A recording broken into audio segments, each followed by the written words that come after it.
안녕하세요. 말년에 큰 부정을 타고 겨우 한시름 놓은 노인네 사연을 들려주고자 찾아왔습니다. 아들의 도움으로 종이에 써놓았던 사연을 세상에 공개할 수 있게 되었네요. 그때만 생각하면 심장이 떨려서 가끔씩 꿈자리가 사납기도 합니다. 제 나이 70을 바라보는 시점에서 그때의 일은 살면서 가장 큰 공경이었어요.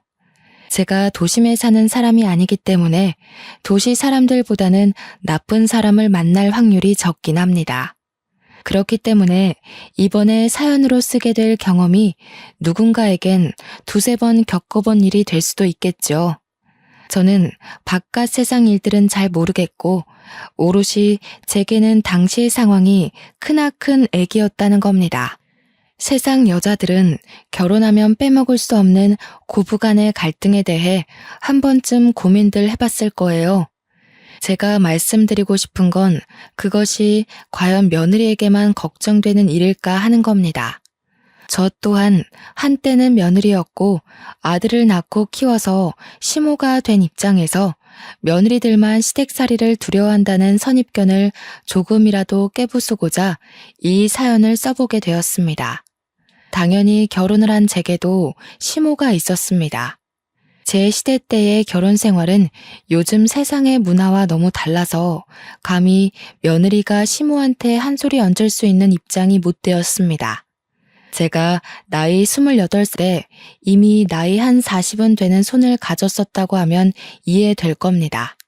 살이를 하면서 두 발 뻗고 자는 건 손가락으로 셀 수 있을 만큼 적었고 허리를 펼 날이 없었어요. 심지어 남편은 차를 타고 1시간은 걸리는 거리에서 일을 했는데 귀가하는 길에 사고로 일찍 죽는 바람에 저는 시댁에서 더 외로운 세월을 보냈죠. 당시에는 여자가 경제활동을 하는 일을 남사스럽게 보던 때였습니다. 여자들도 당연히 바깥 일은 남자가 해야 되는 일이라고 생각했으니까 과부가 된 제게는 더더욱 돈이 없었어요. 그래서 남편을 잃었음에도 그 집을 나가 살 생각은 못했고 내가 힘든 걸 참으면 내 아들은 따뜻한 곳에서 자고 밥 먹고 할 수 있으니 더 시댁에 붙어 있었죠. 그 때문에 아마 시모와 갈등이 더 최고조였을 겁니다. 손주를 여럿 보고 싶었던 시모는 자기 아들이 죽은 게 제 탓이라고 허구한 날 저주를 퍼부었습니다. 아들이 젖을 떼면서부터는 제 손으로 아들을 제대로 보듬어 본 날이 별로 없었어요. 시댁에서 손자 하나 있는 걸 아주 애지중지하며 왕자처럼 떠받들었거든요. 제가 아들을 키우면 죽은 남편이 허망하게 떠난 것처럼 손주도 잘못될지 모른다고 시모가 손도 못 대게 했습니다. 그러면서 시모는 제 아들에게 시댁의 대가 끊기지 않도록 커가는 아들에게 늘 교육하여 세뇌시켰습니다. 솔직히 저는 아들이 결혼 안 한다고 해도 상관없었어요. 결혼 문화가 이런 거라면 굳이 젊은 청춘들이 잠깐의 행복 때문에 기나긴 불행을 겪을 필요는 없다고 생각했으니까요. 제가 결혼 생활이 지옥 같았기에 제 아들은 남의 집 귀한 딸에게 이런 지옥을 주는 남편이 되길 바라지 않았습니다. 그래서 저는 시모가 죽고 나서부터 아들에게 결혼의 기억자도 꺼내지 않았어요. 시모가 죽을 날을 앞두고 제 손을 잡고서 그런 말을 하더라고요. 손자를 꼭 결혼시키라고 말입니다. 조상들이 지켜보고 있을 거고 자기도 지켜본다네요. 시모가 저에게 이렇게까지 말하는 이유는 제가 언제 한번 아들 장가에 대해 아들 입장에 맡기겠다고 결혼 강요하진 않겠다고 말씀드린 적 있었거든요. 그래서 제가 대를 끊는 원흉이 될까봐 걱정돼서 죽는 그 순간까지 제게 경고하듯 부탁한 걸 거예요. 그것 때문에 시모한테 뺨까지 맞았었는데 그 서름도 시간이 지나니 잊혀졌네요. 시모의 유언에도 불구하고 저는 아들에게 결혼을 언급해 본 적이 없었습니다. 설령 제가 지옥으로 떨어진다고 하더라도 제가 누군가의 인생을 서럽게 만들 시댁이 될 바엔 조상들에게 된통 혼이 나는 게 낫다고 생각했어요. 그런데 그 반항이 제게 정말 지옥을 내려줄지 누가 알았겠습니까? 조상들이 정말로 노했던 건지 저는 제 마음이 갈기갈기 찢기는 벌을 받게 되었는데요. 제가 아닌 바로 제 아들에게 큰 화가 일어난 겁니다. 아들은 경운기 오작동으로 경사 낮은 절벽을 구부러진 적이 있었어요. 그 사고 이후로 아들의 왼쪽 다리는 불구가 되었고 결국 지체장애 등급을 받게 되었다는 거예요. 그때부터 저는 하늘이 정말 무서웠습니다. 후회가 되고 전부 저 때문에 우리 아들이 대신 벌을 받은 것 같아서 괴로웠어요. 떠난 시모가 눈에 불을 켜고 저를 지켜보고 있었다는 것을 그때 처음 실감했습니다. 말도 안 되는 생각이란 걸 알아도 막상 청춘을 펼칠 제 아들에게 화가 생기니 이런저런 망상이 다 들더라고요. 아들도 자신에게 일어난 불행에 대해서 크게 절망을 했습니다. 당시 아들 나이가 고작 19살이었어요. 이제 성인이 되고 제게 물려받을 농산일에 큰 꿈을 가지고 있던 아들입니다. 그런데 하필 다리 장애를 얻게 되는 바람에 앉았다 일어나는 것도 주변 사물 없이 힘들어졌으니 얼마나 상심이 크겠습니까? 아들은 며칠 동안 밥도 제대로 못 먹고 방구석에 박혀 있었어요. 절망에 빠져서 허우적거리는 아들을 볼 때마다 저는 마당에 나가 용서를 빌었습니다. 있는지 없는지도 모를 하늘 위 조상님들에게 제발 우리 아들 좀 살려달라고 눈물로 호소를 했어요. 다 제 잘못이니 차라리 제 몸을 부셔놓고 우리 아들만은 건강하게 살게 해달라 그렇게 빌었습니다. 그런데 참 인생이 신기해요. 기도라고 해봤자 사실은 허공에 대고 제 마음의 위안을 얻고자 감정을 쏟아내는 건데 이게 한 번씩 통할 때가 있단 말이죠. 이럴 때마다 하늘이 제 기도를 들어줬다고 밖에 해석할 수 없는 것 같아요. 제게 그런 기적 같은 일이 생겼다는 뜻입니다. 아들의 장애가 완치된 것은 아니었고 어느 날 아들이 결혼할 여자가 있다고 소개를 시켜주더라고요. 아들이 사고 이후로는 방구석에만 박혀 있었지만 꼭 외출을 했던 경우가 있었는데 바로 병원 가는 날이었어요. 제가 한 재활병원을 추천하기 전까지 모든 걸 포기한 것처럼 행동하던 아들이 일주일에 한 번 있는 재활병원만큼은 다행히 성실하게 다니더라고요. 그러면서 어느 순간부터 표정이 밝아지는 게 보이는 겁니다. 농산일에 발길 끄는 지도 오래였는데 한 번씩 눈을 둘러보기도 했고 또 제가 묻는 말에 답도 해주었고요. 실어증이 걸린 사람 마냥 입을 닫고 살던 아들이 병원을 다니면서부터 조금씩 변화하는 게 보이는데 꺼져가는 촛불이 다시 서는 느낌을 받았습니다. 저는 그게 치료의 효과라고만 생각했어요. 재활병원에 다닌 지 2달 정도가 되었을 때 아들이 제게 결혼하겠다고 말해서 이 모든 게 며느리 덕분이란 걸 알았죠. 누가 봐도 부족한 나를 아무런 편견도 없이 봐준 사람이야. 나 이 여자 아니면 다시 일어나지 못했을 거야. 그만큼 나한테 소중한 사람이니까 엄마가 꼭 결혼 허락해줬으면 좋겠어. 너무 고마운 아가씨구나. 엄마 뜻이 뭐가 중요하겠니? 아들이 좋다고 하면 결혼하는 거지. 우리 아들이 아가씨 덕분에 이렇게 기운 차렸다고 하니 내가 무슨 감사의 말씀을 해야 할지 모르겠네요. 정말 고마워요. 내가 해야 했을 일을 아가씨가 해줬네요. 아니에요, 어머님. 저는 그저 기준 씨가 좋아서 곁에 붙어 있기만 했는걸요. 다 기준 씨 스스로 의젓하게 이겨낸 거예요. 며느리는 재활병원에 막 들어간 신입 치료사였고 남편을 담당하는 선생님 옆에서 보조를 하던 치료사라고 했습니다. 며느리의 첫인상은 요즘 화려하게 치장하고 다니는 아가씨들과는 달리 딱 봐도 인상이 순하고 참한 것이 얌전한 성격 같더라고요. 아니나 다를까 얼마나 깍듯한지 저와 대화하는 내내 무릎을 꿇고 있길래 바로 앉으라고 하니까 계속 그 자세가 편하다며 고집하고 있는 거 있죠. 제가 하는 말에 경청도 잘하고 자칫 잔소리로 들릴 수 있는 제 조언도 반응을 잘하는 거 아니겠습니까?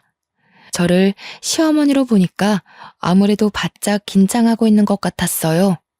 저는 착한 며느리를 보면서 저의 지옥 같던 시댁살이가 문득 떠올랐습니다. 저도 아무것도 모르고 시집을 가서 거의 종살이 하듯 시댁에게 모든 걸 맞춰줬었는데요.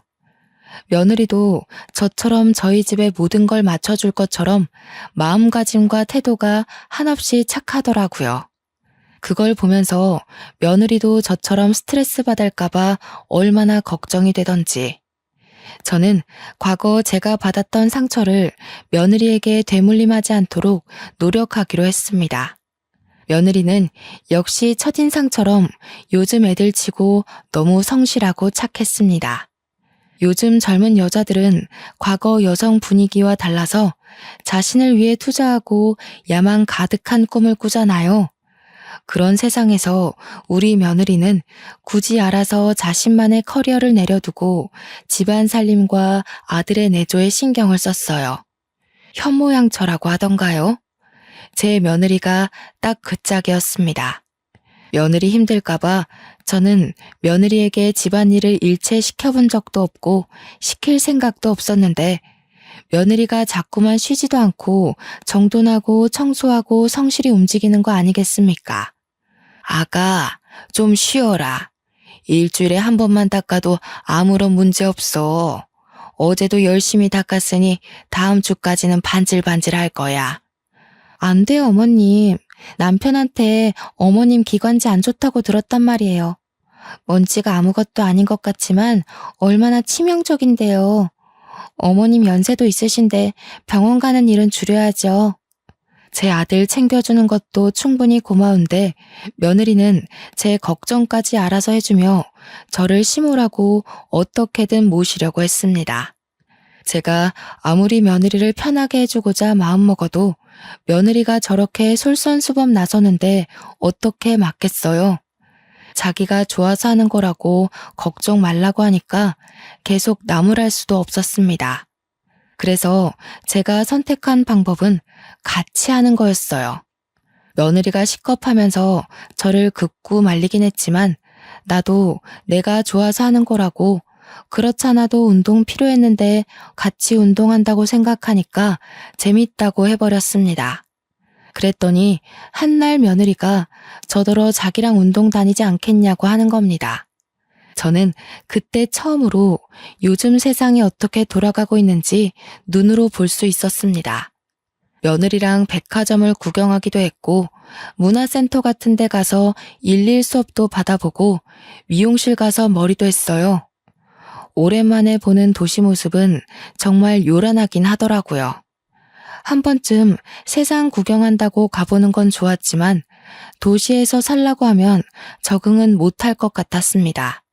그래도 며느리 덕분에 도시 구경했더니 기분 전환은 되답니다. 그리고 돌아온 길에 보니까 읍내 쪽에 글 공부 학원이 생겼더라고요.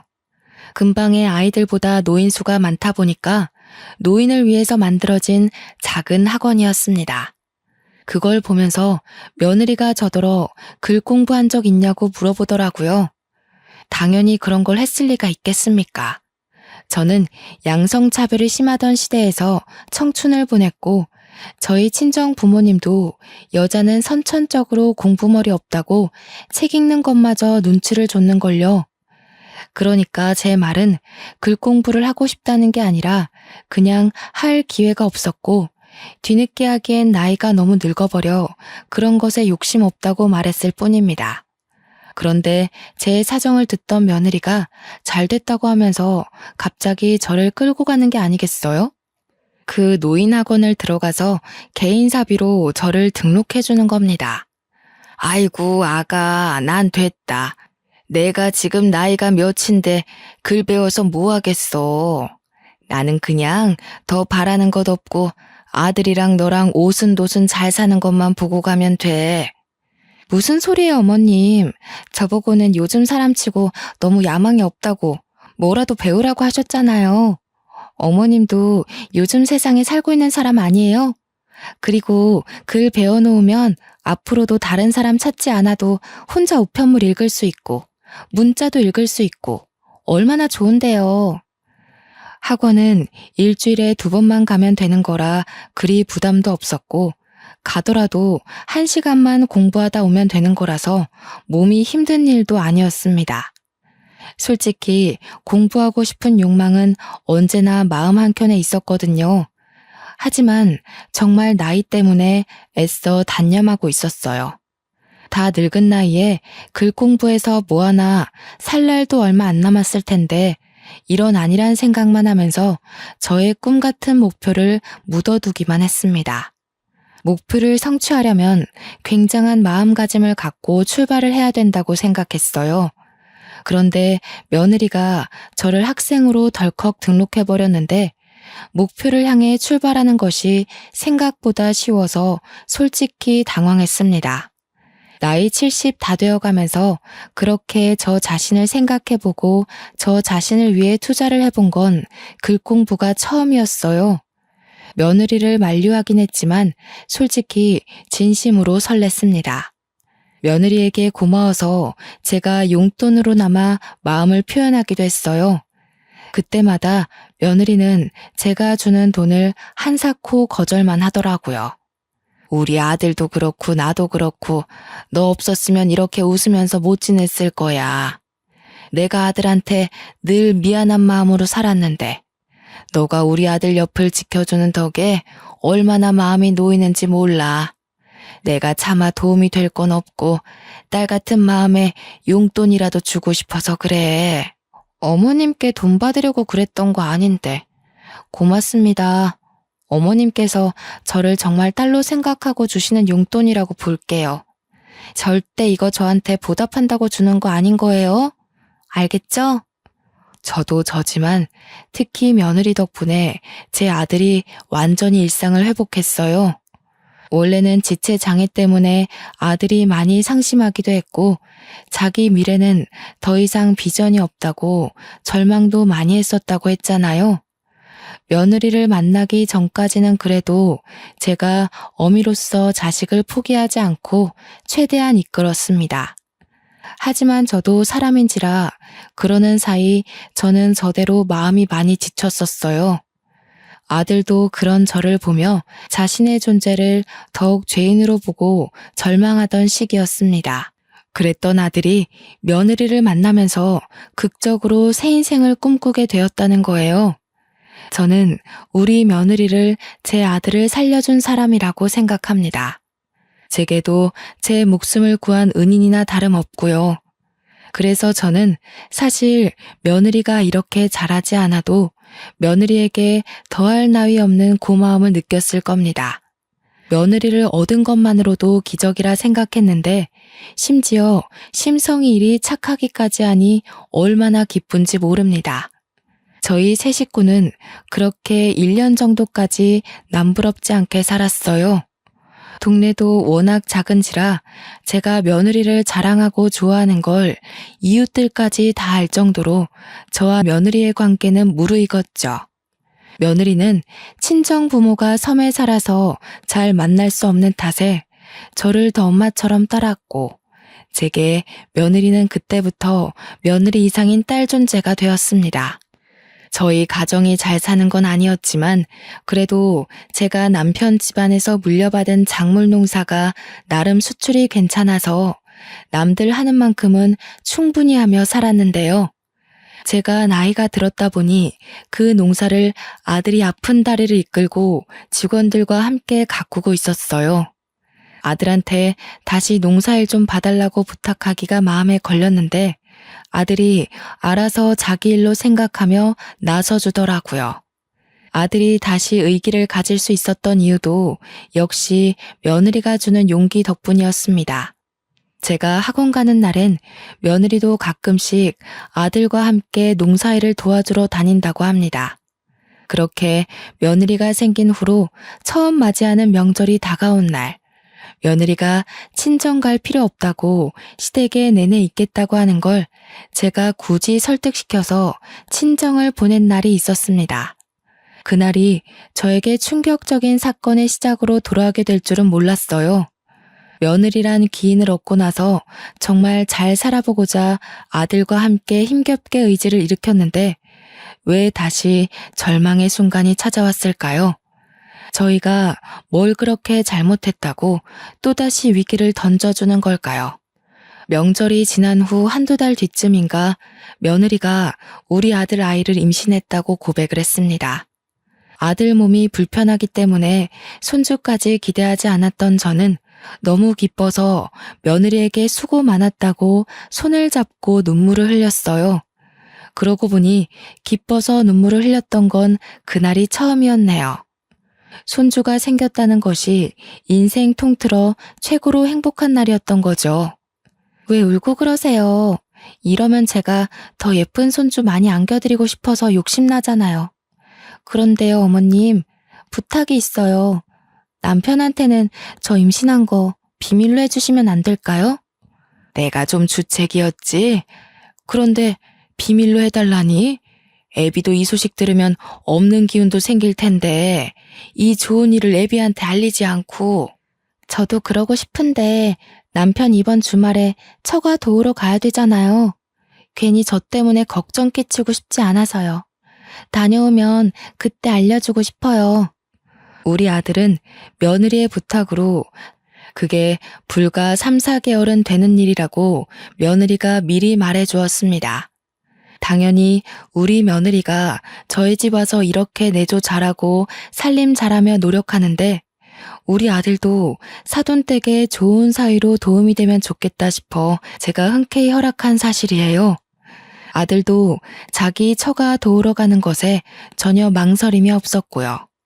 멀리 가는 아들이 혹시라도 타지에서 아이 생각 때문에 발목 잡히거나 마음이 싱숭생숭할까봐 며느리는 그게 걱정되었나 봅니다.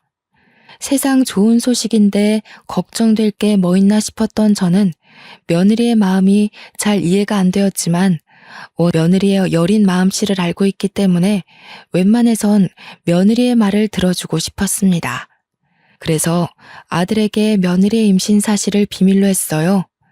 아들이 떠나는 날 저는 버스에 오르는 아들을 보면서 얼마 후 잉태될 자식을 보고 기쁨을 느낄 아들 표정을 기대하며 배웅했었죠. 그렇게 아들이 떠나고 저는 며느리와 둘이 촌동네에 남아서 마실 삼아 논을 돌며 농사를 관리했고 저는 계속해서 일주일에 2번 학원 다니는 것도 성실히 출석했습니다.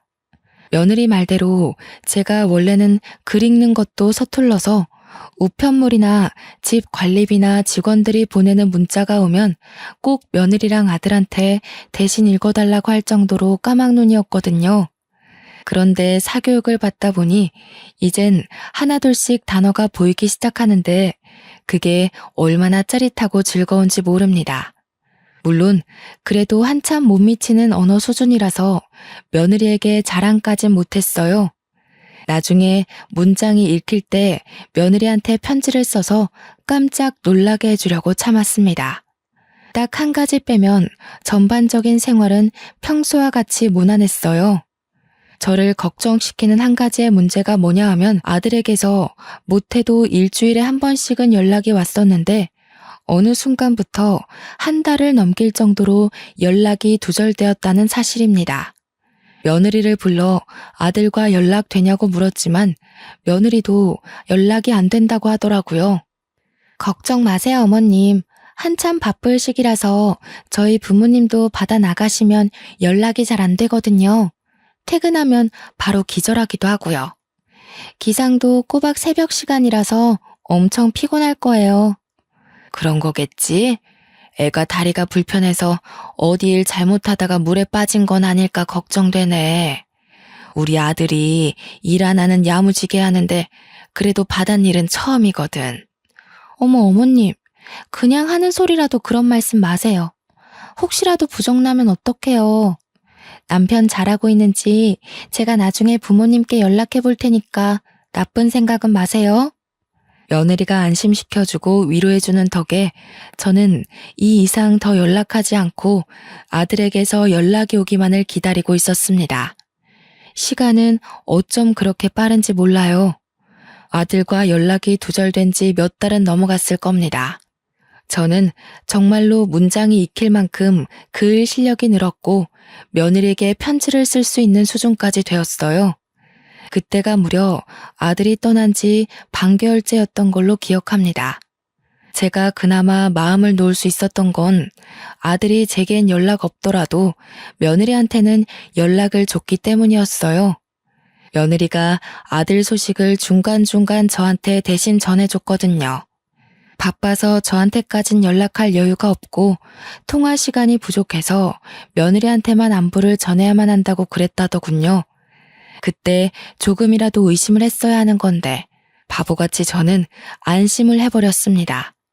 오히려 저 대신 아들을 그렇게 신경 써주는 며느리가 있어서 항상 고맙게만 생각했죠. 그러니 학원에서 주고 싶은 사람에게 만들라던 꽃과 편지도 며느리 것만 만들었었어요. 제 실력을 보고 놀랄 며느리 얼굴을 상상하면서 그날 기쁜 마음으로 하원했습니다. 며느리는 제가 하원하는 시간을 알기 때문에 다른 곳에 일을 나갔더라도 항상 시간 맞춰서 마중을 나오곤 했어요. 그런데 그날따라 며느리가 코빼기도 안 보이더라고요. 당연히 수고 많았다고 내다볼 줄 알았는데 며느리 방해가 노크를 하고 문 열어봤는데도 없었습니다. 일보러 나갔다가 늦을 수도 있는 거니까 그러려니 하고 며느리 방을 나오려고 했어요. 근데 마침 제 눈에 의아한 것이 하나 들어오더라고요. 방바닥 구석에 종이 여러 장이 어질러져 있었는데 정리 안 된 물건인가 싶어서 제가 어디 한 곳에 모아놓으려고 잠깐 봤거든요. 근데 제가 이젠 글을 읽을 줄 알잖아요. 워낙 어려운 단어들이 많길래 눈으로 대강 훑는데 종이마다 제 이름이 적혀 있더라고요. 제 이름은 글 공부하기 전부터 읽을 줄 알아서 대충만 훑어도 충분히 알 수 있었습니다. 내 이름이 여기 왜 있을까 싶어서 곰곰이 종이를 들여다보는데 언제 들어온 건지 며느리가 제 손에 든 종이들을 획 뺏어가더라고요. 어머님, 지금 뭐 하시는 거예요? 왜 남의 방을 염탐하고 계세요? 남의 방에 함부로 들어오시면 어떡해요? 남의 물건에 손은 또 왜 대시고? 아무리 가족이라지만 서로 예의는 지켜야 되는 거 아닌가요? 저는 그날 며느리의 불같은 성화를 처음 마주했습니다. 당연히 제가 실수했다고 생각해서 며느리한테 황급히 사과를 하고 얼른 제 방으로 넘어왔어요. 나중에 저녁 먹을 때쯤 며느리가 뒤늦게 제 방문을 두들기더라고요. 다시 제가 알던 점잖은 며느리의 모습을 하고서 저한테 사과를 했습니다. 죄송해요, 어머님. 제가 남이 제 물건 손대는 걸 별로 안 좋아해서 말 실수했어요. 아무리 그래도 어머님한테 그렇게 성내면 안 되는 거였는데 정말 죄송합니다. 아니야. 내가 잘못했지. 네 말대로 내가 허락도 없이 내 것도 아닌 물건을 만졌어. 너한테 오죽 중요한 물건이었으면 그랬겠니? 너도 많이 놀랐지? 앞으로는 이런 일 없게 조심하도록 하마. 저와 며느리는 그렇게 화해를 하고 다시 사이좋게 저녁상 앞에 앉았습니다. 그런데 말이에요. 그날 저녁을 먹고 며느리와 밤 산책을 한 뒤 다 늦은 밤 잠자리에 누웠는데요. 기분 나쁠 정도로 며느리가 뺏어간 그 종이가 계속 눈앞에 아른거리는 겁니다. 그 정체 모를 종이들 때문에 도통 잠에 들기가 힘들었어요. 거기에 분명 큰 글씨로 위임장, 근저당권 신청서 이런 게 써져 있었거든요. 어려워서 몇 번이나 반복해서 읽었는데도 그 뜻을 모르겠더라고요. 그리고 또 계속 거슬리는 건 며느리가 분명히 자기 물건이라고 했는데 제 이름이 써져 있었다는 거예요. 며느리 물건인데 제 이름은 왜 필요했던 걸까요? 도대체 저 어려운 단어들이 의미하는 바는 뭐일까요? 그것들이 그날 밤 내내 저의 머릿속을 괴롭혔습니다. 누구에게 속 시원히 듣지 않으면 계속 찝찝하게 남아있을 단어들이었죠. 결국 밤잠을 설친 저는 다음날 며느리에게 학원에 두고 온 짐이 있다고 거짓말을 한 뒤에 잠깐 외출을 했고 학원에 가서 글공부 선생님한테 그것에 대해 물어봤습니다. 아, 만약 어머님께서 토지 재산을 가지고 있다고 가정해보면요. 그 토지를 담보로 대출할 때 준비해야 되는 서류들이에요. 위임장의 경우는 어머님이 대신 대출 신청을 못할 일을 대비해 다른 사람에게 권리를 위임한다는 증명서고요. 대출이요? 나는 대출할 일이 없는데. 그런 종이들 속에 내 이름이 있으면 그거 내가 허락했다는 의미가 되는 건가요? 그렇죠. 어머님 앞으로 대출이 되는 거예요. 담보로 대출을 할 정도면 꽤 큰 액수겠는데요. 근데 그런 건 어디서 듣고 오셨어요? 저는 처음엔 선생님이 설명해 주는 것을 바로 이해하지 못했습니다. 대출에 관련된 서류를 왜 며느리가 가지고 있고 왜 나한테는 말도 없었으며 뭐 때문에 내 땅을 담보로 돈을 빌린 걸까 하나도 시원하게 알아채는 것이 없었죠. 그저 이게 다 사실일까 싶어서 복잡한 생각에 혼란스럽기만 했습니다. 선생님은 제 표정을 보고 더 놀랐는지 혹시 무슨 일 있냐고 바로 물어보더라고요. 저 스스로도 정리되지 않은 일들이라 선생님한테 무어라 설명도 못하고 일단 나중에 다시 오겠다고 한 뒤에 집으로 돌아갔습니다. 며느리는 또 집에 없었습니다. 기회라고 생각했어요. 저는 저번처럼 며느리 방을 몰래 들어가 그때 그 서류들을 찾아봤습니다. 방이 그렇게 큰 것도 아니었고 가구가 많은 것도 아니었거든요. 그런데 이번에는 아무리 뒤져도 서류들이 안 나오는 겁니다. 그렇게 수납장과 옷장을 뒤지다가 알게 된 건 서류가 아니라 며느리 짐이 없어졌다는 거였습니다. 순간 등골이 오싹해지더라고요. 한참을 며느리 방에 서 있다가 급하게 며느리한테 전화를 해봤어요. 두세 번 전화를 해도 며느리 전화가 꺼져 있다고만 하더군요. 도대체 이게 무슨 일인가 싶었습니다.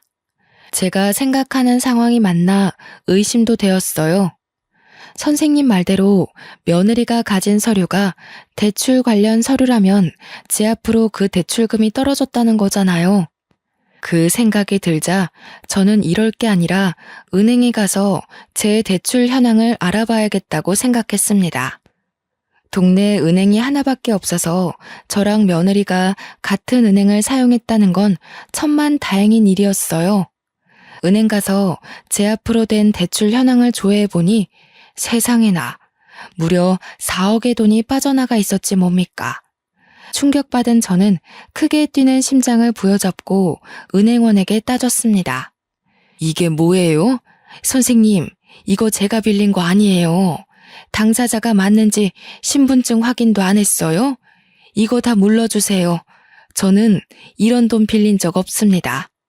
제 말에 당황한 건 은행원도 마찬가지인 듯 했습니다. 은행원은 그저 위임장을 받고 절차대로 했을 뿐이라며 제게 증거 자료도 보여줬어요. 위임장에는 제 도장이 찍혀 있었고 며느리 이름과 제 이름이 나란히 기재되어 있었습니다. 며느리가 제 인감 도장까지 훔쳤나 봐요.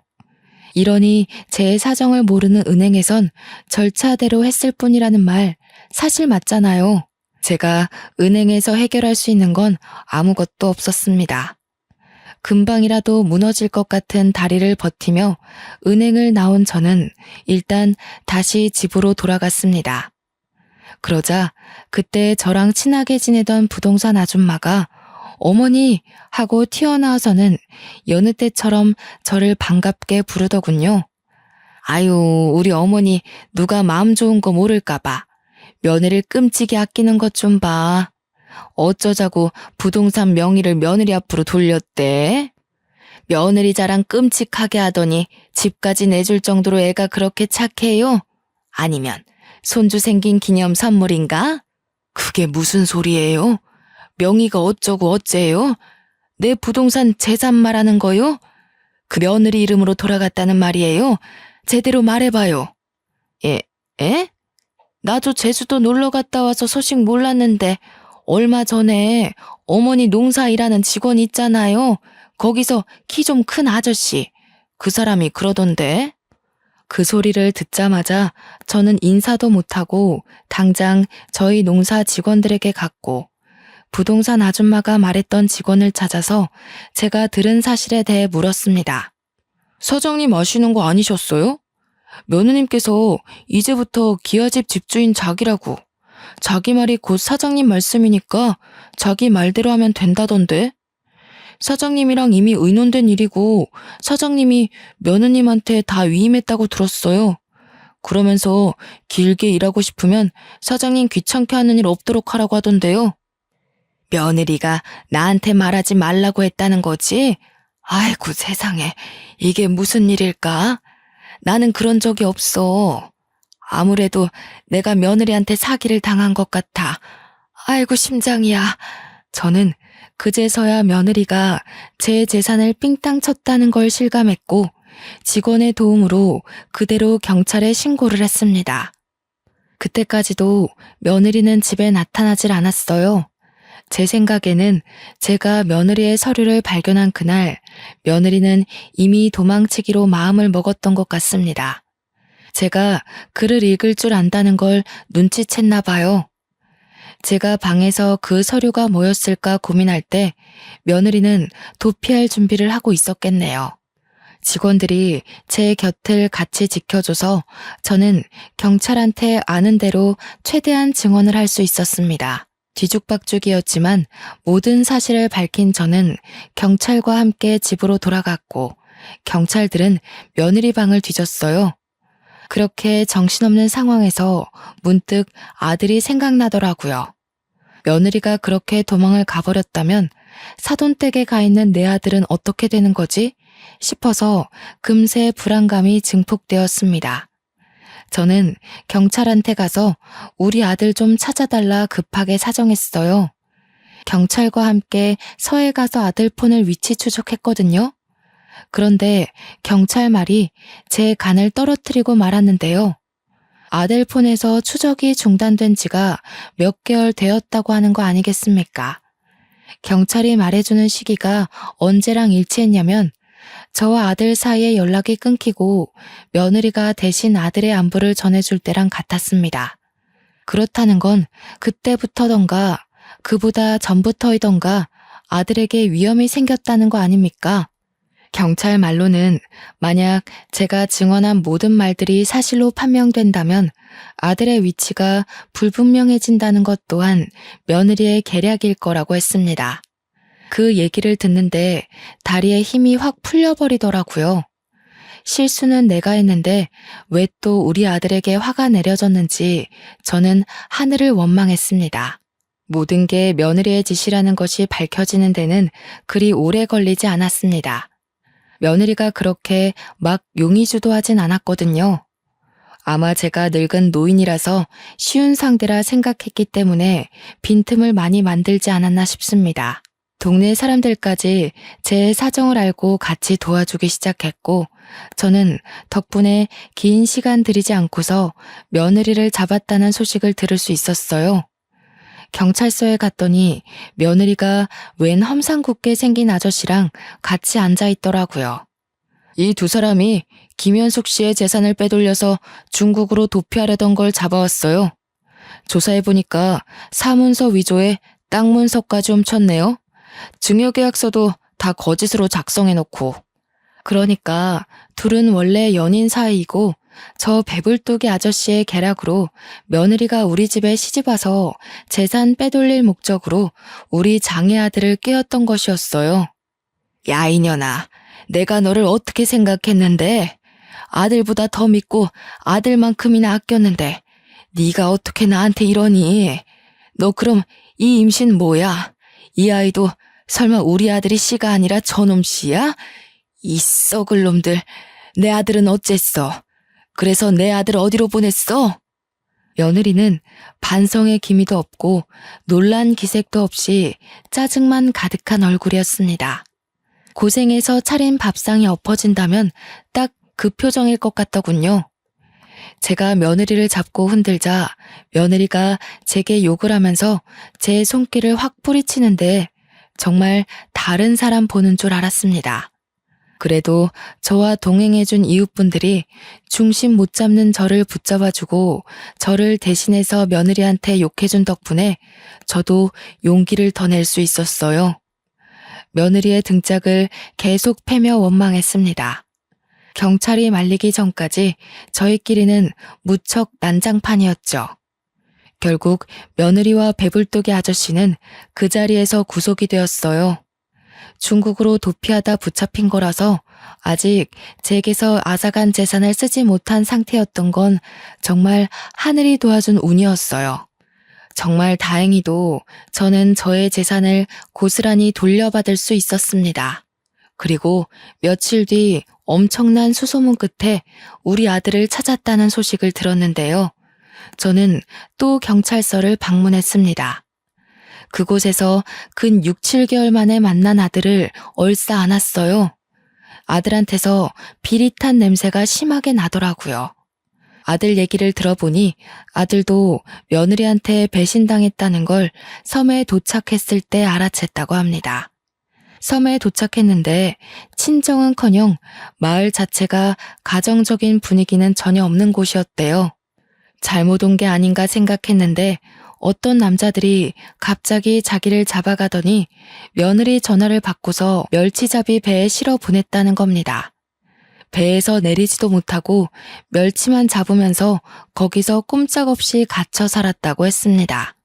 불편한 몸으로 얼마나 고생을 했니? 엄마는 그것도 모르고 마음 편하게 글 공부나 하면서 썩을 며느리랑 웃으면서 지냈는데 엄마가 너무 멍청해서 미안하구나. 내가 감히 너한테 무슨 짓을 한 거니? 저는 죄책감에 아들을 보듬어 안아주며 미안하다고 자책의 눈물을 흘렸습니다. 솔직히 아들이 저를 용서해 줄 거란 기대도 안 했고 아들이 예전처럼 이대로 좌절해버릴 줄 알았어요. 결국 자기는 장애인 몸으로 아무런 희망도 가질 수 없는 사람이 맞다면서 삶을 완전히 포기할 줄 알았습니다. 그런데 아들은 오히려 그날 이후로 독하게 마음을 먹더라고요. 억울한 일을 겪어보니까 자신이 얼마나 무지한 사람인지를 깨우쳤다면서 장애를 가진 것이 불행이 아니라 자신 스스로를 지키지 못하는 게 바보라는 걸 알았다고 하더군요. 앞으로는 속수무책 당하는 일 없도록 힘을 기를 거라면서 재활을 더 열심히 다녔고 농사일도 적극 일으켰습니다. 그리고 최근에는 아들이 공부도 시작했어요. 아는 것이 힘이라는 걸 제대로 느끼긴 했나 보더라고요. 아들 나이 30대 후반에 사법 공부를 시작했는데 변호사가 되기 위한 건 아니었고 공부를 해서 사법 시험을 볼 수 있을 만큼 법 지식을 얻고 싶다고 하지 뭡니까? 어떤 쪽이든 저는 상관이 없었습니다.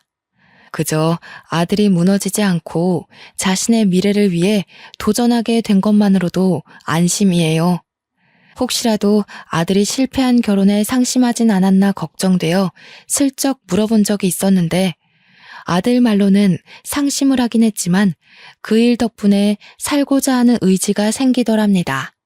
그러면서 결혼이 자신의 인생을 바꿔줄 최고의 수단은 아니라고 생각했기에 과감히 결혼에 대한 미련을 버렸다고 했어요.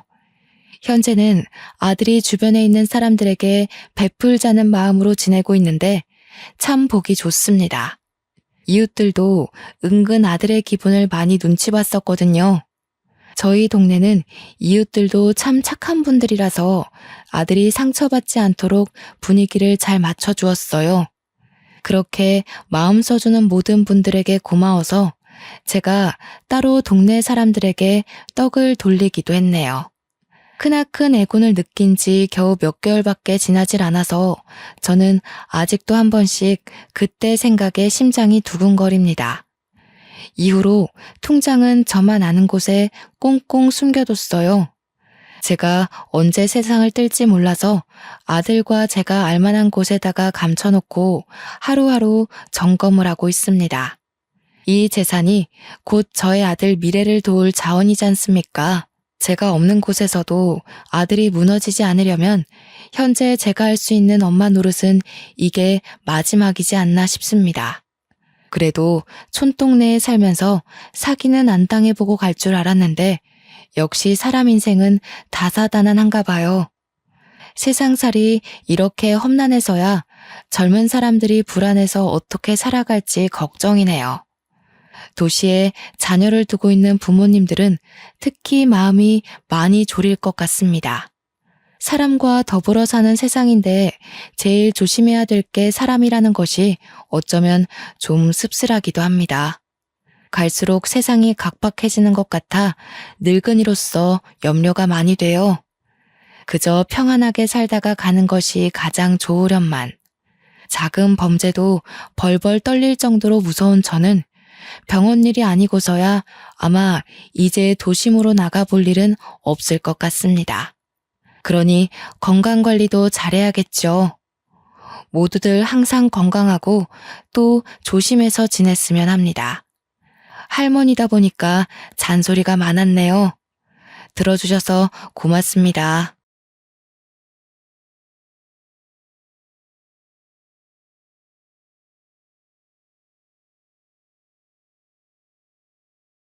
안녕하세요. 저는 시집을 갔다가 과거에 손절했던 10년 절친을 만나게 된 기막힌 사연을 들려주러 온 기혼녀입니다. 사람이 살면서 우연이라고 생각되는 인연이 얼마나 있겠습니까? 실상에서 우연이라는 말을 많이 쓰긴 해도 막상 우리들이 우연을 실제로 접하는 건 어렵다고 생각합니다. 그런데 한 번 겪어도 신기하고 소름 끼칠 그 우연이라는 것을 제가 제대로 겪게 되었는데요. 그 인연을 통해서 저는 우연에도 이면이 있다는 걸 알았어요. 신기한 것과 소름 끼치는 것 한 끗 차이의 감정 같지만 정말 천지 차이의 기분이거든요. 소갯말에 말했던 것처럼 다른 부분도 아니고 제가 직접 끊어낸 인연을 우연히 다시 만나는 건 굉장히 어색하고 민망한 기분이라는 겁니다. 게다가 이유도 모른 채 끊어진 인연이라면요. 지나가다 마주쳐도 당황스러운 그 상황을 저는 결혼식장에서 겪게 되었는데요. 다시 생각해도 소름 돋는 당시의 일을 지금부터 들려드릴게요. 제게는 둘도 없는 고향 친구가 있었습니다. 고등학교 때부터 친구여서 대학까지 함께 갔던 친구가 있어요. 고등학교 1학년 때부터 같은 반이었는데 3년 내내 같은 반을 하다 보니 자연스레 되게 친해지게 되었고 대학까지 같이 붙는 바람에 저희는 공식 절친이 되었죠.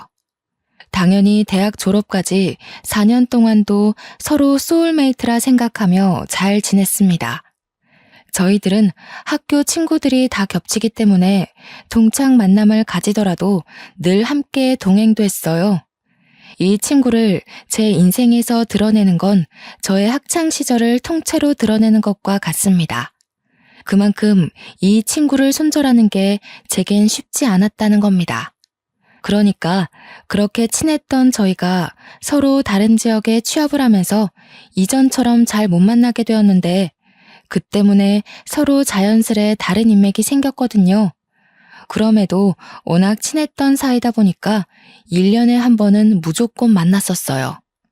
초반에는 서로 사회생활 고민도 나누고 과거 추억 얘기도 하고 재밌었습니다. 그런데요, 어느 순간부터 친구의 말이 제게 불편하게 꽂히기 시작하는 거 아니겠습니까? 정말 갑작스럽게 닥친 기분이라 당시 저는 제가 느끼는 불쾌함이 잘못된 거라고 판단했어요. 제가 직장 스트레스 때문에 예민해서 친구의 말이 꼬아서 들린다고 생각했죠. 옛날에는 분명 우스갯소리로 넘겼을 농담이라고 제 자신을 다독이면서 친구가 주는 불쾌감을 참았습니다. 그러니까 친구 말이 어땠냐면요. 예를 들면 나 길 가다가 번호 따였어. 너도 그쪽 거리 지나가면 번호 따일걸? 이라고 물었을 때 친구는 야, 네가 뭐 어때서 너도 그 정도면 예뻐 라고 받아친다는 거죠. 여기서 다른 사람들은 어떻게 생각할지 모르겠지만 저는 좀 기분이 상했습니다.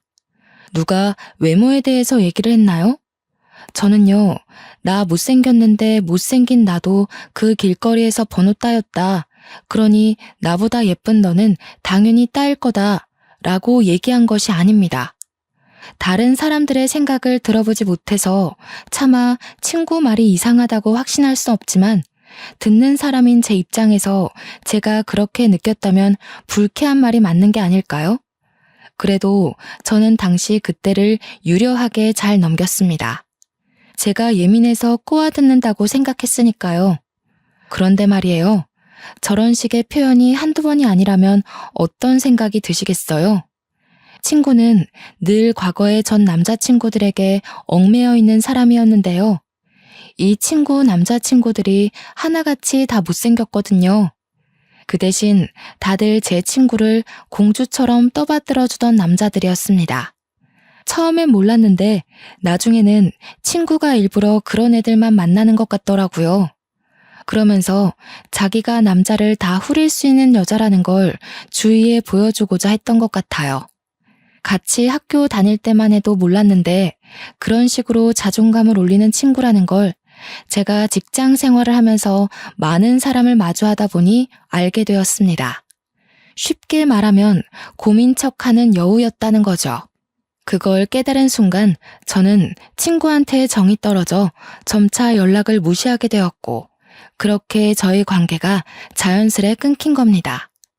그런데 황당한 건 이 친구가 자존감은 낮은데 자존심은 높은 편이라 저한테 손절당했다는 걸 인정 안 하고 오히려 자기가 저한테 손절쳤다고 소문을 냈더라고요. 저랑 그 친구랑 겹치는 친구가 많아서 우연히 들었습니다. 그래서 그 친구가 결혼하는 사실을 알았음에도 축하를 안 해줬어요.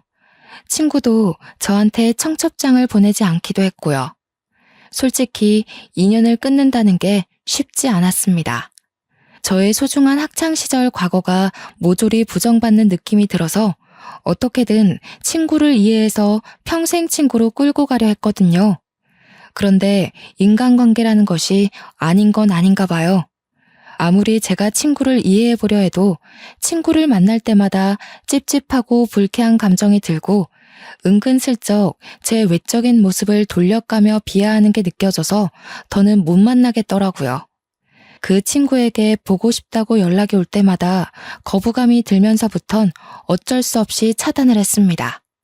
그렇게 손절하기로 마음먹기까지 근 3년을 고민했고 친구가 더 이상 저를 존중하지 않는다는 걸 확실히 깨우치고 나서야 겨우 끊어낼 수 있었던 겁니다. 제가 그 정도로 깊은 관계를 끊어내본 게 처음이라서 초반에는 좀 스트레스 받았습니다. 10년 친구를 버렸으니 인생 헛살았다는 생각도 들었고 앞으로 제 주위에 아무도 없겠구나 싶은 두려움도 쏟아지더라고요. 그런 식으로 한 5년이 흘렀을까? 시간이 약이라고 한 번씩 친구가 생각나긴 했지만 예전만큼 죄책감이 들진 않더군요. 인연이야 다시 생길 수 있는 거고 사람 인생에서 인연을 목표로 둔다면 잃는 게 더 많을 거라는 직장 선배의 조언 덕분에 꽤 많은 자신감이 생겼어요. 20대보다 30대가 되니 확실히 인간관계에 덜 연연하게 되기도 했고요. 저는 직장 동료들과 날을 잡아서 일본 여행도 갈 만큼 순간의 인연들과 즐기며 보내기로 했습니다. 일본 여행은 제게 평생 잊혀지면 안 될 소중한 기억인데요. 우연히 일본 식당에서 한국 사람을 만난 적이 있었거든요. 그런데 그 사람이 바로 제 남편이 되었다는 거예요. 이 인연은 아직도 신기해요. 남편은 요리를 참 잘하는 사람이었고 외국 업계로 뻗은 한국 식당들을 홀로 총괄하는 요리사였습니다. 뉴욕 잡지에도 실린 적도 있다던데 당시에 거기까지는 잘 몰라서 그 유명한 사람을 못 알아봤었네요. 이런 것도 운명이라고 해야 되는 건지 주로 뉴욕 식당에서 일을 했던 남편이 하필 그 당시 일본에 막 귀국한 날이었고 거기서 저를 만나 인연이 된 겁니다. 더 놀란 건 남편이 저더러 자꾸 눈길이 간다고 먼저 관심을 보였다는 거예요. 저는 누군가에게 대시를 받아보는 건 그때가 처음이었습니다. 제 마음에 여유가 생겨서 얼굴이 폈던 덕분일까요? 남편은 저보다 무려 10살이 많았는데요. 그럼에도 관리 잘한 사람이라 나이 차이가 크게 보이지 않았어요. 또 얼마나 배려 넘치고 섬세한지, 심지어 외모까지 수려하니 제가 만난 남자친구들이 몇 없긴 하지만 그중 제일 잘생겼다고 말할 수 있을 정도였습니다. 그렇게 저는 남편과 같이 한국을 돌아와 결혼식을 올리게 되었어요. 바로 여기서 소름 끼치는 인연을 다시 만났다는 겁니다. 신부 대기실에서 친구들의 축하를 받고 있었는데 인파 사이로 손절했던 10년 절친이 제게 다가오는 거 아니겠습니까? 진짜 꿈인 줄 알았습니다. 얼굴 보자마자 제 표정이 굳고 온몸에 털이 솟는데 이 기분은 정말 느껴봐야 실감이 납니다. 대기실을 찾아온 친구를 보고 정말 속으로 얼마나 놀랐는지. 친구가 어설프게 인사를 하길래 저도 정신 차리고 받아줬는데요. 어떻게 알고 왔나 싶어서 불편한 표정을 애써 감추며 물어봤거든요. 근데 이보다 더 충격적인 사실이 저를 기다리고 있었지 뭡니까? 못 들었구나? 하긴 내가 남편이랑 해외여행 중이었어서 아주버님을 못 찾아본 탓이지. 너 나랑 가족 되게 생겼다? 족보로 따지면 내가 네 동서되는 사람이겠네. 당시의 충격을 저는 아직도 기억하고 있고 2번 다시 겪고 싶지 않을 공포입니다. 그러니까 남편한테는 6살 어린 서방님이 있는데 제 친구가 결혼했다는 남자가 바로 남편 남동생이었어요. 그 사실에 더 놀라서 제가 주인공이었던 그 결혼식을 당최 어떻게 올렸는지 기억이 잘 나지 않습니다. 저랑 친구는 대판 싸워서 인연이 끊긴 게 아니기 때문에 서로 쌍심지켜고 노려보는 건 아니었고 단지 묘한 기류만 있었을 뿐이에요. 그렇게 저는 힘겹게 끊었던 10년 인연과 함께 가족이란 틀에 갇혀버리게 되는 기막힌 사태를 겪게 된 겁니다. 다행인 건 매일 보고 사는 건 아니었다는 거예요. 저희 부부도 동서 부부도 둘 다 분가를 하고 살았으니까요. 그럼에도 불구하고 한 달에 한 번은 꼭 만날 수밖에 없었는데요. 남편 집 문화에는 한 달에 한 번씩 식구들과 식사하는 날이 무조건 있었어요. 그 때문에 저희 부부가 신혼여행을 다녀오고 당연히 가족 모임을 가졌죠. 첫 모임에서 저는 시부모님의 애정을 잔뜩 받았는데 언젠가는 밝혀지게 될 저와 동서와의 관계가 그 자리에서 동서 입으로 드러나게 되었습니다. 저도 이렇게 가족이 된 것이 놀라운데 다른 식구들은 오죽했겠습니까? 남편이랑 서방님도 당연히 엄청 놀라더라고요. 근데 제가 더 놀라운 건 과거의 문제점이 하나도 고쳐지지 않은 동서의 행동이었습니다. 근데 아주버님이랑 저는 2분 결혼하고 처음 보는 거네요. 저한테는 둘 다 반가워서 특히 더 긴장돼요. 어떻게 만나신 거예요? 그러게요. 재수 씨 얘기 동생한테 말로만 들었는데 반갑네요. 제가 미진이 보고 첫눈에 반해서 들이댔어요. 미진이가 밥 먹는 모습이 너무 귀엽더라고요. 눈길이 저절로 가길래 쳐다보다가 놓치면 안 될 것 같아서 연락처 받았어요. 와, 미진이 개 탔네. 쟤 누구한테 대시 받아본 적 처음일걸요? 제가 미진이 남자친구들 여태까지 다 봤는데 전부 미진이가 먼저 좋아해서 질질 끌려다닌 연애를 했거든요. 미진이 너 보상받나 보다. 아주버님 같은 남자를 다 만나고. 동서는 저의 과거를 자연스레 얘기하면서 실패했던 제 연애 시절을 모조리 털어놨습니다. 그러면서 제가 남편에게 잘 보이고 싶어서 애써 관리하고 있던 이미지를 바사삭 깨트려버렸죠. 심지어 동서가 저더러 지금 얼굴 많이 용됐다면서 과거에 저랑 찍었던 사진을 식구들한테 보여주기까지 했는데요. 솔직히 저 못생겼었다는 거 인정합니다. 저 과거에 안경 끼고 다녔고 꾸밀 줄도 모르는 촌년이었어요. 그거 내 사진 아니라고 제 과거를 부정할 생각은 아니었지만 남의 입으로 밝혀지는 제 과거가 그리 달갑진 않더라고요. 그래도 첫 가족 식사니까 애써 표정 관리하고 있었습니다. 어머님, 미진이 정말 많이 예뻐졌죠? 저도 너무 신기하고 왜 진작 저렇게 꾸미고 다니지 않았나 싶어요. 어때요, 아주버님? 어머, 혹시 제가 미진이 과거 괜히 보여드렸나요? 진짜 제가 생각했던 대로 너무 순박하고 귀엽네요. 그 사진 저도 좀 보내줄 수 있어요? 아, 미진아, 너도 네 사진 갖고 있지? 정말 귀여워서 그러는데 이따가 나 좀 보내주면 안 될까?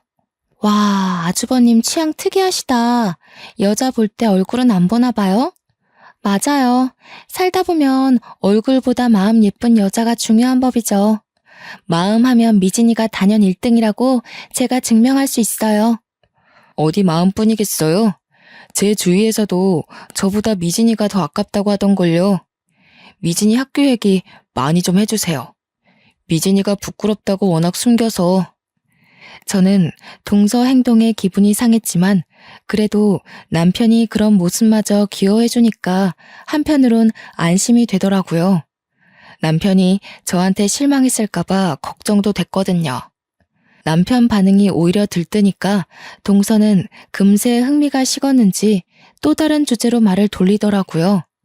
제가 과거엔 예스맨이라고 불렸을 정도로 거절 잘 못하는 성격이었는데요. 이번엔 그걸 가지고 칭찬 아닌 칭찬을 해대지 뭡니까? 미진이가 정말 좋은 뜻으로 바보였어요. 주위 친구들이 미진이더러 사회 나가면 사기당할까봐 얼마나 걱정했다고요. 바보처럼 착해가지고 친구들이 자기 이용하는 줄도 모르고 친구들 말 다 들어주고 그랬다니까요. 제가 미진이 지켜준다고 엄청 고생했어요. 친구한테 바보라고 하는 게 역시 진짜 친구는 아닌 거 맞죠? 이마저도 남편 덕분에 저는 위기를 넘길 수 있었는데요. 남편은 동서의 말에 오히려 그걸로 제가 어떤 인성을 가진 사람인지 알게 되어 기쁘다고 식사 자리에서 더 사랑꾼 면모를 보여주었습니다. 제가 동서의 성격을 좀 늦게 깨닫고 손절을 했다고 했잖아요. 늦게 깨닫고 고민이 길었던 만큼 아주 신중하게 끊어낸 인연이었거든요. 그렇기 때문에 다시 만난 당시 쎄하다는 걸 바로 느낄 수 있었습니다. 특히 제 남편을 대하는 태도가 마치 남자 하나 꼬드기려는 듯한 낌새가 보였다고 할까요? 솔직히 제 남편이 잘생긴 것에 비해 서방님은 평균 이하의 분위기이긴 했습니다. 대신 서방님 성격이 정말 착해서 세상에 저런 사람이 있다는 게 충격일 정도로 동서한테 잘하고 있더라고요. 동서 옆에는 과거에도 항상 저런 남자친구들만 있었습니다. 서방님한테는 죄송하지만 외적으론 한없이 부족하나 내면이 아주 천사같이 착한 사람들 말이에요. 동서는 늘 자기는 남자 외모 안 본다고 오히려 잘생긴 사람 싫다고 했는데 제 눈에는 전혀 아닙니다. 동서는 잘생긴 남자가 싫은 게 아니라 잘생긴 남자에게 까일까봐 미리 겁먹고 접근하지 못하는 거였어요. 어릴 때는 몰랐던 그 부분들이 나이를 먹으니까 아주 잘 보이더라고요. 그래서 문제라는 겁니다. 제 남편이 외적으로 수려하다고 하지 않았습니까? 미리부터 걱정을 하긴 했는데 아니나 다를까 동서가 저랑 남편이 시댁에 가면 꼭 연락을 받고 뒤늦게 나타나서 은근히 제 남편을 쫓아다니더라고요. 남편 말에 크게 리액션하고 많이 웃어주고 같은 동선 많이 만들고 그랬습니다. 그게 제 눈에만 너무 잘 보여서 제가 동서를 손절할 수밖에 없었던 이유들이 또다시 느껴야만 했어요. 동서가 남자에게 관심을 표현할 때 꼭 하는 말이 있는데 저랑 자기랑 비교를 하면서 자기의 위상을 치켜 올리는 거였습니다. 아주버님, 집에서 미진이가 이런 음식 안 해줘요? 아, 맞아. 미진 요리 못하지. 아주버님, 그거 알아요? 옛날에 미진이가 프렌치 토스트 만드는데 설탕이 아닌 소금을 뿌린 거예요. 웃기죠? 역시 제 아내가 매력이 철철 넘치네요. 요리는 제가 잘하는데 굳이 와이프 시킬 필요가 있나요? 저는 미진이 먹는 것만 봐도 배불러서 평생 제가 해주려고요. 저는 동서가 저를 칭찬하는 게 아닌 욕이라는 걸 알아서 기분이 확 상하는데 남편은 동서의 말을 곧이곧대로 들어서 그걸 저의 흠이라고 생각 안 하더라고요. 오히려 매력이라고 봐주니까 동서는 되로 주고 말로 받는 식으로 남편의 철벽을 느껴야 했습니다. 남편 덕분에 제가 딱히 동서에게 화낼 만한 일은 생기지 않았어요. 저도 이젠 예전처럼 바보같이 이해해주는 사람은 아니라서 되레 남편에게 잘 안 하던 애교까지 부리고 그랬네요. 그럴 때마다 동서의 시선이 느껴지는데 그 눈빛이 조금 어이없었습니다. 누가 보면 미혼인 줄 알겠어요. 남편이 있는 사람이 도대체 왜 남의 남편을 자기 남자 만들지 못해 시기를 한답니까? 그마저도 한 달에 한 번 꼴이니까 가정의 평화를 위해서라도 참아야만 했네요. 그리고 어느 날엔 시모 생신상을 준비한다고 다시 시댁으로 모인 적이 있었습니다. 당연히 며느리인 저랑 동서가 같이 요리를 하게 되었어요. 야, 그건 그렇게 하면 안 되지. 어머님 짜게 못 드신단 말이야. 너 예전에도 MT 때인가? 냉면 뜨겁게 끓였다가 애들한테 욕먹었잖아. 요리를 그런 식으로 하는 애가 마음대로 아무거나 만지면 어떡해. 언제적 얘기를 해. 지금은 그런 실수 안 하거든? 그리고 여기 어른들도 계신데. 야, 니 이런 말은 조심하는 게 좋을 것 같다. 듣기 안 좋아. 첫 모임 때도 말 없던 걸 이제 와서? 우리 사이에 형님 동서는 무슨? 이미 어머님 아버님도 이해할 텐데 뭘. 중요한 건 호칭이 아니라 언행이야. 과거에는 제가 모르는 것이 많아서 동서가 가르쳐주는 게 많았던 건 사실입니다. 하지만 이미 그건 15년도 넘은 일이었고 그 사이 사람 성격이 안 바뀔 수가 있겠어요? 동서는 자꾸 저를 과거의 저로 기억을 하고 대하더라고요. 그래서 그런지 저를 함부로 대하는 것도 과거와 너무 똑같다고 느껴졌습니다. 동서의 여우 같은 의도가 너무 잘 보이다 보니 불쾌감도 그만큼 빨리 찾아왔는데요. 그럼에도 괜히 과거 감정으로 싸우기 싫어서 저는 동서가 말할 때마다 자리를 피하는 방법을 택했습니다. 동서는 생각보다 눈치가 없더라고요. 제가 생각해도 저는 과거랑 많이 다른데 전혀 제 표정을 못 읽는 거 아니겠어요? 그저 동서는 시댁 식구들의 애정을 듬뿍 받는 데에만 혈안이 되어 있었습니다. 아주 작정을 한 사람처럼 행동했어요. 굳이 멀리 있는 서방님을 불러내 제가 만든 음식과 자기가 만든 걸 간을 보게 해서 어떤 게 더 맛있냐고 굳이 평가를 묻더군요. 식탁에 놓을 때도 제 음식과 자기 요리를 꼭 구분해서 배열해 놓더라니까요. 어머님, 짠 거 못 드시잖아요. 여기는 미진이가 만든 거니까 드시지 마시고 이쪽 거 드세요. 어머님 입맛 맞추는 건 제가 이제 장인이에요. 그래, 작은 애가 내 입맛을 잘 알긴 하지. 새아기는 결혼한 지 얼마나 됐다고 그런 것까지 알겠어. 한참 신혼이라 깨볶는다고 바빠야지. 나는 뭐 상관없다. 너희들이 이렇게 시간 내고 와서 내 생일 챙겨주는 것만으로도 좋아. 어머님 신경 안 쓰이게 제가 미진이한테 많이 알려줄게요. 제가 옛날에 완전 맹탕이었거든요. 모르는 게 얼마나 많은지 한 걸음 뗄 때마다 저한테 하나씩 질문을 했다니까요.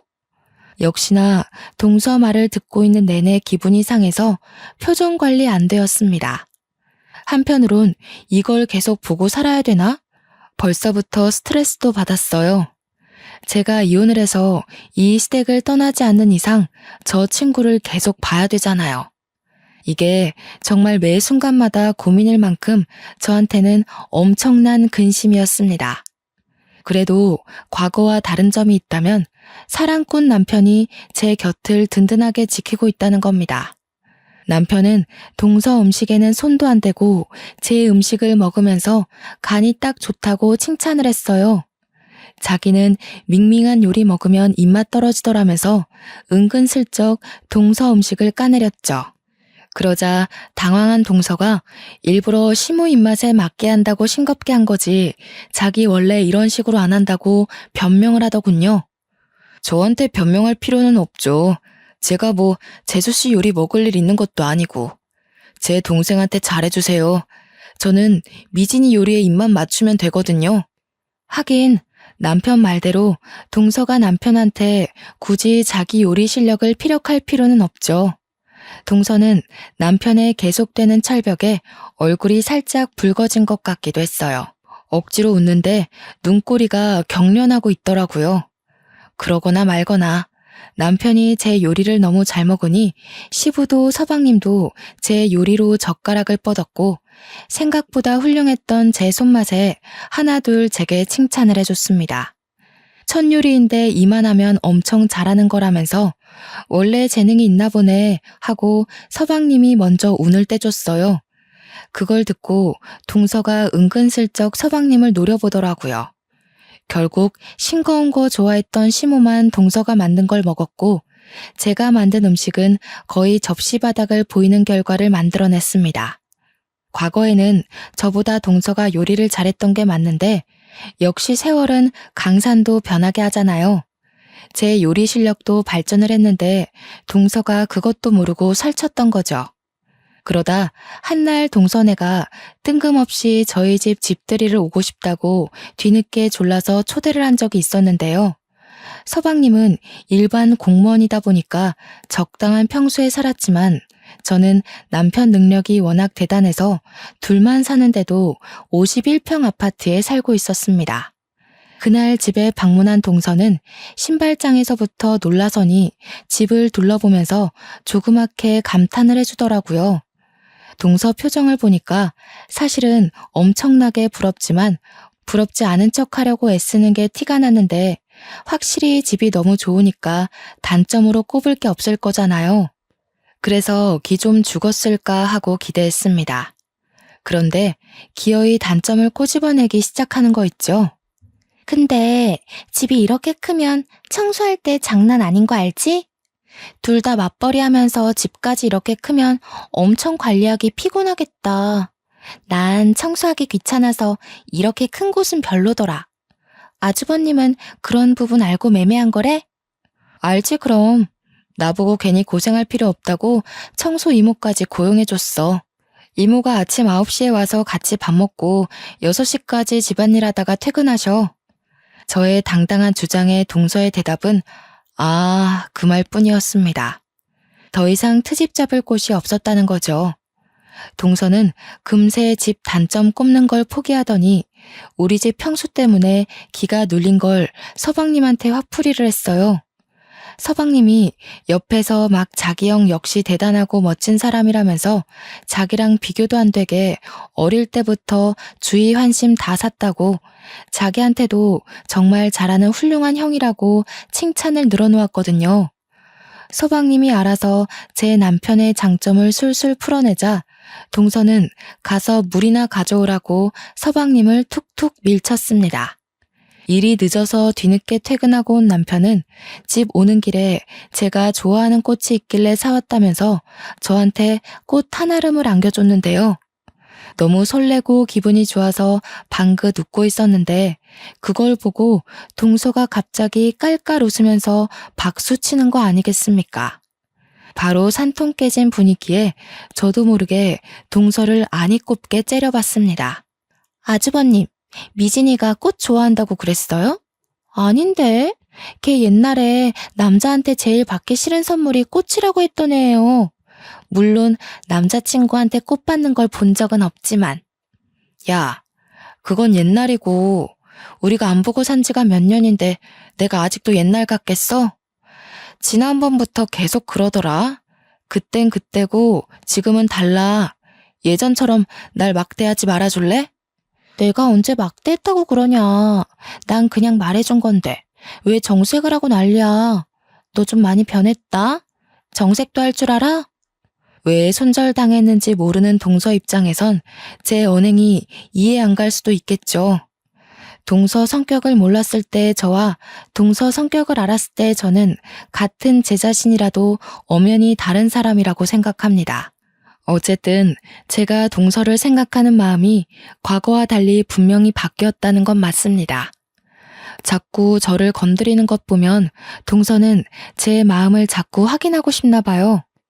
이미 식구가 되어버렸기에 최소한의 예의는 지키자는 마음으로 여태 참았지만 제 스트레스는 결국 이날 폭발을 해버리고 마는데요. 문제는 저희가 술 한잔 하면서부터 발생을 했습니다. 술 들어간 동서는 입에 필터가 없었고 제 과거는 물론이거니와 자기가 과거에 인기 많았다는 것까지 자랑하기 시작했습니다. 대학 때 저랑 동서가 같이 꽈팅을 나갔었는데 거기 남자 2명이 제가 화장실 간 사이 뒤에서 다 자기를 몰래 찍었다고 저한테 미안해서 말 못했다며 또 자기 인기 자랑을 하기 시작하더라고요. 만날 때마다 인기 자랑, 남자 자랑을 하는데 시작부터 진짜 너무 질리지 뭡니까? 그래도 한편으로는 제가 동서를 오해해서 손절한 게 아니란 걸 확신할 수 있어서 완전 안심이었습니다. 그리고 저 또한 동서에게 막대해도 되겠구나 싶어 마음이 놓이더라고요. 동서가 술김에 막말을 하는 것처럼 저도 술 한잔 들어간 김에 맞대응을 해봤습니다. 그래, 너 인기 많았지. 근데 하나같이 다 못생겨가지고 네가 진짜 진심으로 너무 아까웠어. 너 눈이 너무 낮다고 주위에서 친구들이 네 남친 얘기 많이 하더라고. 너한테 말하기 미안해서 듣기만 했는데 친구들이 네 남친 10트럭을 갖다 줘도 갖기 싫다고 하더라. 네가 남자친구 자랑하고 자리 뜨면 친구들이 다 너더러 비대단하대. 뭐라고? 진짜 어이없다. 뒤에서 그런 말 했으면 그때 얘기해줬어야지. 도대체 누가 그런 소리를 했는데? 애들 다 나한테는 내 남친 칭찬 엄청 했는데? 그럼 네 앞에서 네 남친 욕을 하겠어? 네 남친 본 애들은 다 그랬어. 안타깝지만 남친들 다 별로였다고 생각했어서. 나도 차마 말 못했지. 네가 너무 들떠서 자랑하는데 거기다 대고 어떻게 그 기분을 망쳐놓겠어? 동서는 자존감이 낮기 때문에 이 정도의 말만 들어도 엄청 자존심 상했을 거라 저는 확신할 수 있었습니다. 그간 봐왔고 연구해봤던 동서의 행적을 너무도 잘하니까 이젠 척하면 척으로 다 알아차렸죠. 아니나 다를까 동서가 약간 울컥했는지 아무렇지 않은 척하면서 자기는 남자친구 인성만 보지 외모 보고 사귀는 애들이랑 다르다면서 스스로를 보호하더라고요. 늘 그랬던 방식처럼. 참 어떻게 보면 안쓰럽기도 하고 오죽 자존감이 낮으면 저러고 살까 싶어서 적당히 하고 말랬더니 동서가 그새를 못 참고 주제를 돌려 남편한테 치근덕대더라고요. 남편한테 맛있는 안주 좀 만들어 달라면서 애교 철철 넘치게 부탁을 했습니다. 남편은 흔쾌히 저희를 위해 요리를 해줬고 서방님은 그 사이에 또 자기 형을 칭찬하기 바빴습니다.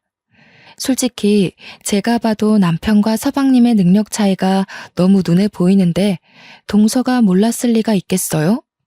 너무 우리 남편 칭찬만 하는 서방님에게 제가 반대로 서방님을 칭찬했거든요. 서방님의 성실하고 오직한 면을 칭찬하자 동서가 이때다 싶어 나섰는데 그게 사건의 발단을 불러일으켰습니다.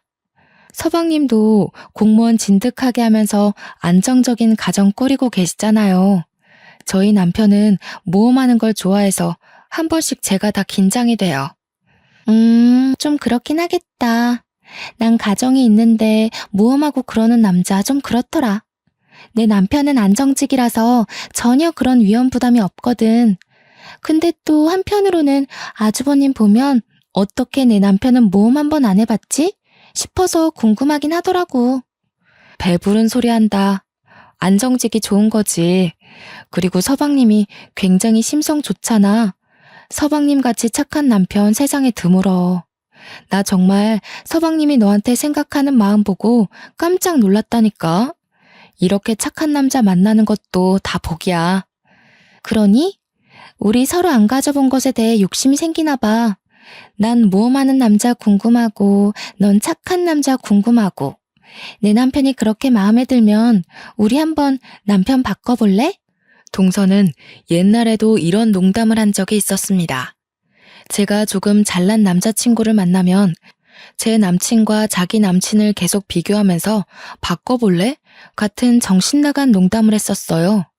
그때마다 제 남자친구들이 동서가 부담스럽다고 다시 보고 싶지 않아 해서 2번 만남으로 이어진 적은 없었습니다. 결혼을 안 했다면 이 친구를 영영 볼 일은 없었을 텐데 어쩌다가 제가 또 이런 소리를 듣고 있는 건지 모르겠네요. 저는 그 얘기를 듣고 제 감정 상한 걸 떠나 서방님의 기분이 크게 신경 쓰였습니다. 어느 배우자가 이런 소리를 듣고 별일 아닌 걸로 넘어가겠어요? 역시나 서방님은 동서한테 벌써 실망한 기색이 역력했고 서운하다는 말까지 표출했습니다. 그런데 동서 하는 말이 서방님에게 더 큰 상처를 주고 말았죠. 서운하면 뭐, 이혼하자고? 그럴 배짱도 없으면서 괜히 권위 잡으려고 하지 마. 그런 건 아주버님처럼 잘난 남자들만 통하는 거야. 우리 이혼하면 손해보는 건 당신이야. 당신 얼굴에 나 같은 여자 만날 수 있을 것 같아? 당신이 먼저 낳자면 난 잡을 생각 없다는 것만 알아도. 야, 말이 너무 심한 거 아니야? 부부간에도 지켜야 할 예의가 있는 거야. 사람 기분 나쁘게 무슨 말을 그런 식으로 해. 서방님 기분도 좀 생각하지? 괜찮아. 얘 바보라서 내가 또 잘해주면 금방 풀려. 우리 서로 그렇게 3년을 살았어. 이 정도 말은 얘한테 기분 나쁜 것도 아니야. 바보라서. 저 말을 듣는데 과거의 동서가 저한테도 저런 똑같은 말을 했다는 게 떠올랐습니다. 서방님은 화가 나서 자리를 떴고 동서는 정말 신경도 안 쓰고 앉아 있더라고요. 어차피 남은 정도 없었지만 그 없던 정마저 모조리 다 떨어진 저는 젓가락을 내려놓았고 서방님 달래주러 가려고 일어났습니다. 동서가 어디 가냐고 묻더라고요. 그 꼴마저 보기 싫어서 대답을 안 했는데 제가 어디 가는지 이미 알고서는 그냥 내버려두면 지 알아서 풀린다고 제 등에 대고 자꾸 재수없는 소리 하는 거 아니겠습니까? 무시하고 서방님한테 갔더니 서방님은 화장실에 들어가 있더라고요. 제가 차마 들어갈 수 없는 곳이라서 잠깐 밖에서 기다리다가 결국 다시 자리로 돌아갔는데 있어야 할 동서가 사라지고 없는 겁니다. 어디 갔지 싶어서 동서를 찾다가 곧 제 방에서 메이크업 수정하고 있는 동서를 발견했는데요. 너무 자연스럽게 제 물건에 손을 대고 있어서 황당한 말씨로 뭐 하냐고 물었습니다. 립스틱 좀 빌리자. 입술이 없어져서. 넌 내 화장이 이 모양이면 말 좀 해주지. 아주버님이 뭐라고 생각했겠어. 일부러 나 못생겨 보이게 하려고 한 거야? 아주버님이 나한테 흔들릴까봐? 뭐라고? 음식을 먹으면 당연히 입술이 지워지는 거지. 식구끼리 그런 걸 왜 신경 써? 그리고 내가 뭐하러 너 못생겨 보이게 해? 우리 남편이 너한테 흔들릴 일이 뭐 있는데? 그야 내가 너보다 예쁘니까. 남자들은 시각적 아름다움에 약하잖아. 솔직히 너 좀 그럴까봐 이런 말 안 하려고 했는데 아주버님이 약간 나한테 관심 있는 것 같더라고. 아까 술 먹는데 계속 나랑 눈 마주치는 거 있지? 걱정 마. 가정 불화 일으키는 일은 없을 테니까. 동서는 저랑 친구하면서 늘 이런 식의 마인드를 갖고 있었구나라는 걸 그날로써 확신을 가졌고 나이도 먹고 사회에 찌든 저는 더 이상 동서가 알던 순수한 친구가 아니라는 것도 보여주고 싶었습니다. 그래서 동서가 가지고 있던 립스틱을 빼앗았어요.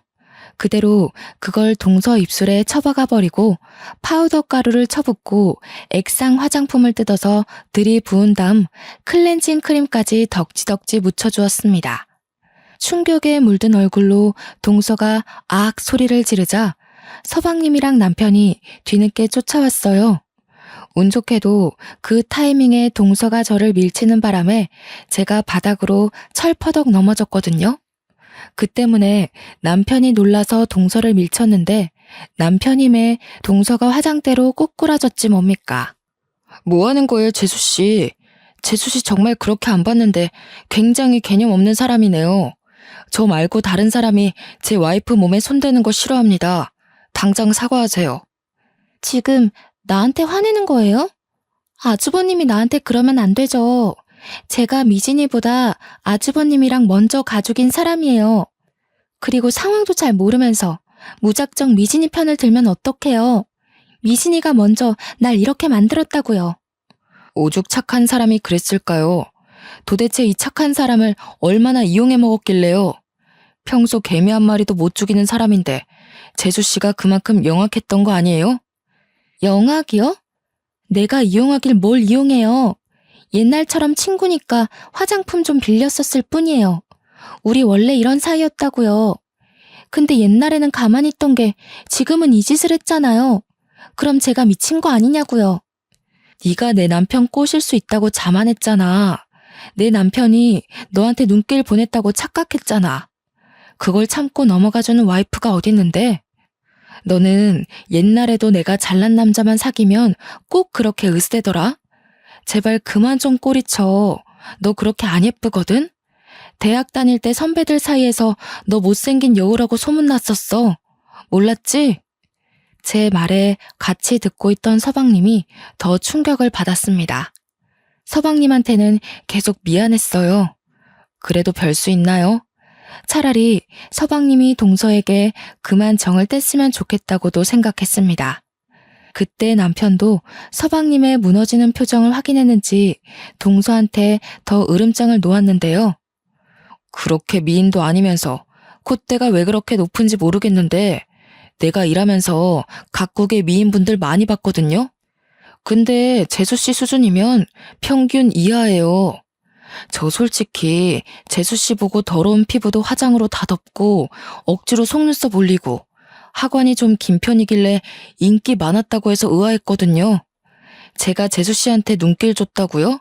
그거 피부가 너무 더러워서 쳐다본 거예요. 뭐라고요? 저 예쁘다는 소리 많이 들었거든요. 아주버님 동생도 나 예쁘다고 쫓아다닌 거예요. 뭘 알고나 말하세요. 남자마다 예쁜 기준이 다르다는 거 모르시나 보죠? 그러자 잠자코 듣고만 있던 서방님이 입을 열었는데 그 길로 동서는 이혼을 하게 되었습니다. 솔직히 내 기준에 예쁜 사람 만나기 힘든데 나보다는 당신이 외적으로 뛰어나니까 예쁘다고 했던 거야. 요즘 세상이 어느 때인데 나도 보는 눈 있어. 근데 나는 그 정도로 미인인 사람들 감히 엄두도 못 내니까 너로 족할 수밖에 없었던 거지.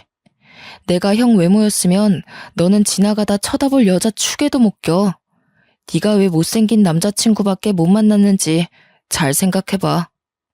그렇게 난장판이 된 집들이는 저희 결혼 생활 중 유일한 고민이었던 원흉을 제거하는 계기가 되었습니다. 저는 그날 이후로 다시는 동서를 만날 수가 없었어요.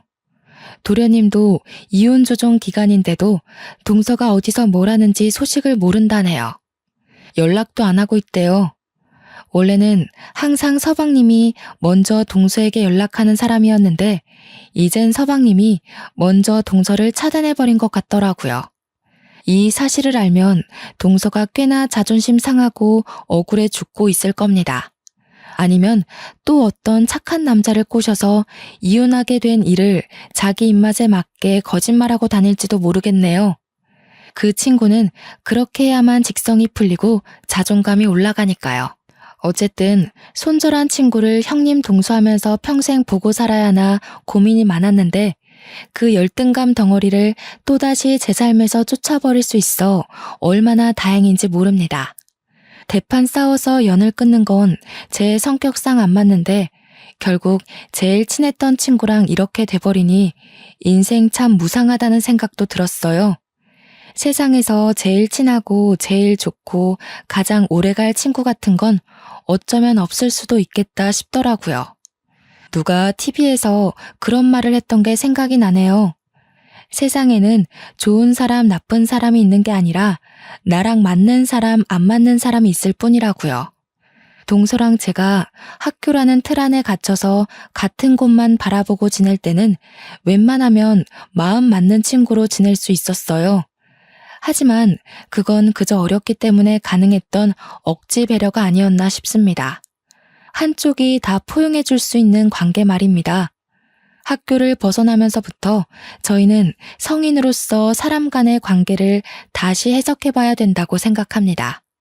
점차 달라지는 환경에서도 과거 친구가 여전히 잘 맞는 친구라면 그 인연을 이어나가도 좋다고 봐요. 그러나 나의 변해버린 사회적 자아가 마찬가지로 사회화된 친구랑 어느 순간부터 부딪히게 된다면 인연이 얼마나 깊든 사이든 간에 그만 놓는 게 맞지 않나 싶습니다. 그 인연은 저랑 안 맞다는 거니까요.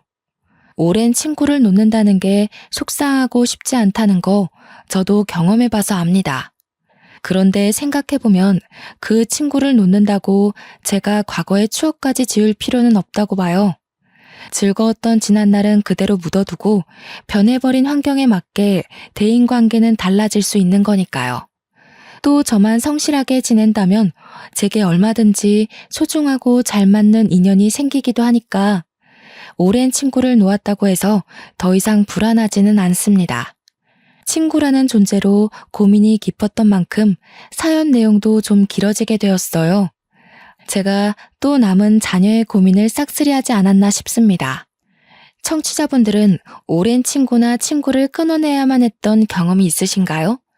다들 친했다가 마음 상해서 멀어진 관계가 한 번쯤은 있겠죠. 어떻게 대처를 하셨는지 너무 궁금하네요. 기회가 된다면 인간관계의 조언에 대해 듣고 싶네요. 고민으로 시작해 고민으로 끝난 사연인 것 같습니다. 제 이야기 들어주셔서 너무 감사하고요. 늘 평안한 밤 되시길 바랍니다.